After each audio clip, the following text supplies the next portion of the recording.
Shalom Bapak Ibu dan saudara terkasih, kembali lagi kita di dalam persekutuan doa pagi online GKI Gatot Subroto Purwokerto.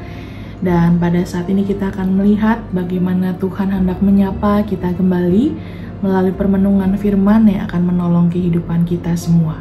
Sebelum kita akan bersama-sama disapa oleh firman Tuhan, marilah kita memohon Roh Kudus menolong kita semua. Mari kita berdoa. Tuhan, pada saat ini kami mengucap syukur atas kasih setiamu dalam hidup kami yang tidak pernah ada habisnya. Ketika kami sekali lagi Tuhan anugerahkan kesempatan untuk bersama-sama disapa oleh firman-Mu, membaca firman-Mu, mendengarnya dan juga melakukannya. Biarlah ini menjadi pembaharuan dalam hidup kami, mengingatkan kami tentang makna hidup kami sebagai umat-Mu, sehingga dalam setiap anugerah yang Tuhan berikan, peran tanggung jawab hidup kami dapat melakukannya seturut dengan kehendak Tuhan. Terima kasih Tuhan, inilah doa kami serahkan permenungan pada saat ini, di dalam nama Tuhan kami Yesus Kristus kami berdoa. Amin. Bapak Ibu yang terkasih, firman Tuhan pada saat ini terambil dari Mazmur 51 ayatnya yang ke-12.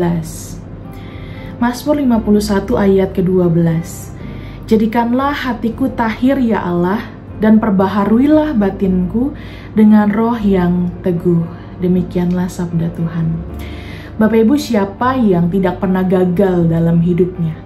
Saya rasa setiap orang pernah merasakan fase kegagalan dalam hidupnya. Waktu kecil, kita pasti pernah gagal. Ketika belajar jalan, kita pasti pernah terjatuh.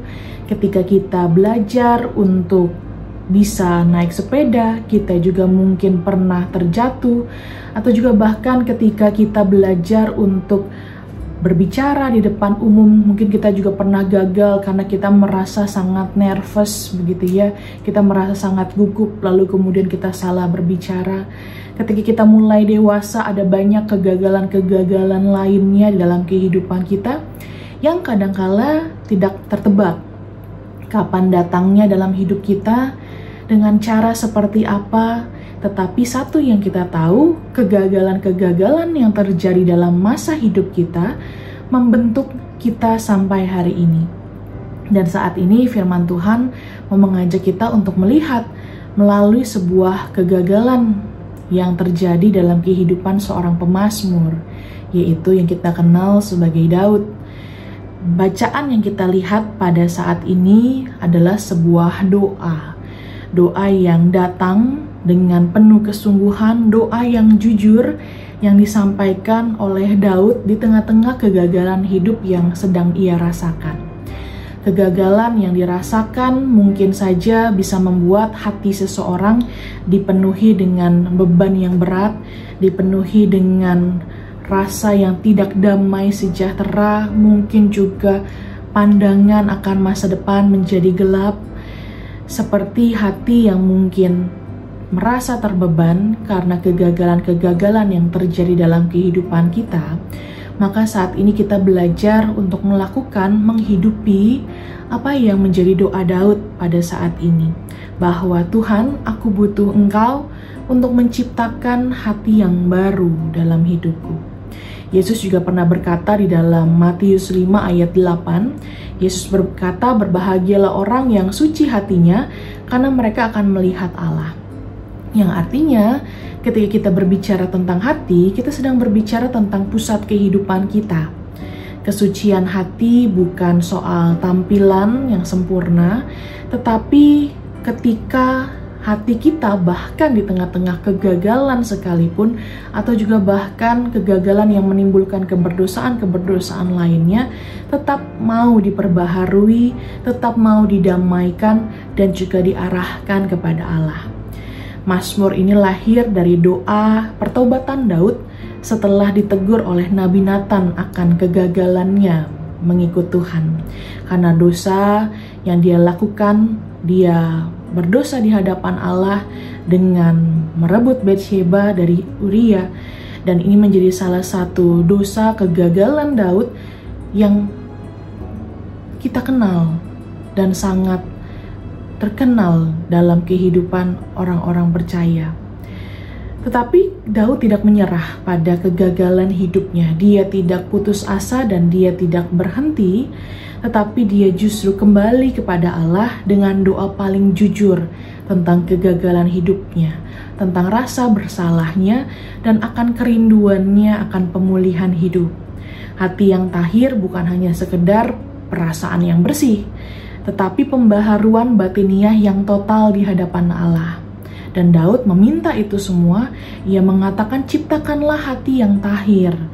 Kata bara ciptakan yang dipakai Daud sama dengan yang dipakai dalam Kejadian 1 ayat 1 ketika Allah menciptakan dunia ini. Sehingga kita bisa melihat doa Daud bukan hanya sekedar membersihkan hati yang lama yang penuh dengan kegagalan, penuh dengan rasa bersalah atau juga keberdosaan, tetapi juga permohonan untuk menciptakan ulang hati yang baru. Jadi pertobatan ini bukan hanya soal sulam tambal moral begitu ya, melainkan karya penciptaan baru yang nantinya sejalan dengan apa yang kita kenal dalam teologi Paulus tentang ciptaan baru di dalam Kristus.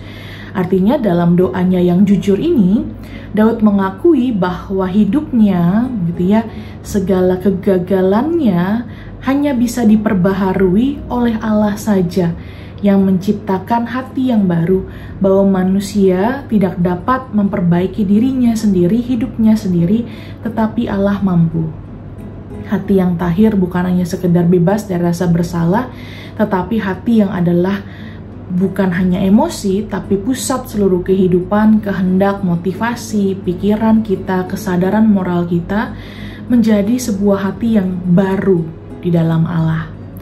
Jadi doa Daud adalah sebuah permohonan agar seluruh kehidupannya, pusat eksistensinya, keberadaannya disucikan oleh Allah, bukan hanya sekedar perasaan bersih, tapi pembaharuan total akan orientasi hidup. Hati yang disucikan dari dalam, motivasi yang dijernihkan, niat yang tidak bercampur noda, itulah yang diminta oleh Daud di dalam hatinya untuk Allah ciptakan di tengah-tengah kegagalan hidupnya.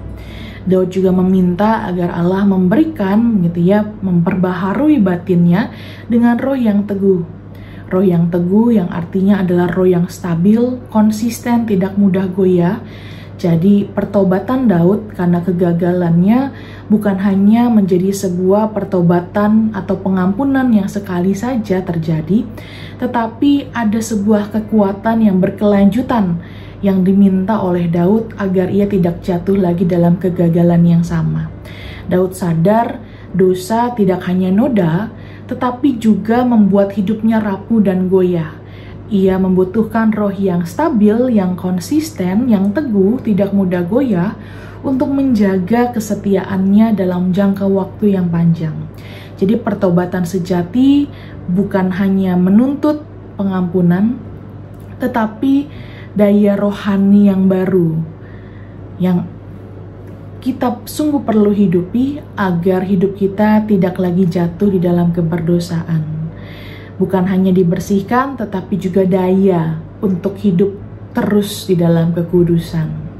Doa Daud ini bukan hanya perlu kita mengerti, bukan hanya kita hayati, melainkan kita hidupi. Sebab dalam realita kehidupan mungkin saja kita juga akan berjumpa dengan kegagalan-kegagalan di tempat kerja, mungkin kita akan berjumpa dengan kegagalan dalam berelasi, dalam mengerjakan tugas-tugas pekerjaan kita, atau ketika kita merasa gagal untuk mengerjakan target-target pekerjaan kita, atau dalam kehidupan keluarga mungkin saja kita akan berjumpa dengan kegagalan sebagai orang tua, sebagai seorang anak, sebagai saudari. Akan ada banyak sekali kegagalan dalam hidup kita yang mungkin terjadi ketika kita sungguh-sungguh tidak memiliki hati yang terarah kepada Kristus saja. Dan ketika kita gagal, ingatlah Bapak, Ibu, dan saudara terkasih, ada Tuhan yang akan selalu menopang kehidupan kita. Dia akan selalu mengangkat kita, memulihkan kita, memperbaharui kita dalam hidup kita. Jadi jangan menyerah pada kegagalan, jangan putus asa. Kita semua adalah manusia yang terus belajar untuk hidup di dalam Tuhan, tetapi jangan biarkan diri kita terjebak pada hal-hal yang membuat kita terjatuh. Dan jikalau kita jatuh, maka kita harus bangkit kembali di dalam Allah yang memperbaharui kehidupan kita. Sebab di dalam Tuhan selalu ada masa depan, selalu ada kesempatan bagi kita semua. Tuhan menolong kita. Amin. Mari kita bersatu dalam doa. Tuhan, dalam hidup kami ada banyak sekali kegagalan yang seringkali membuat kami terpuruk, membuat kami putus asa, membuat kami sedih.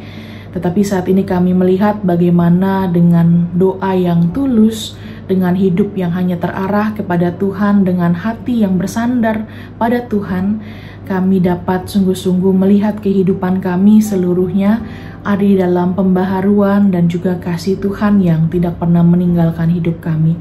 Dan biarlah setiap kegagalan yang ada dalam hidup kami menjadi pelajaran yang berharga, agar hidup kami terus melekat kepada Tuhan saja, Sang Pencipta kehidupan kami, Sang Pemilik hidup kami.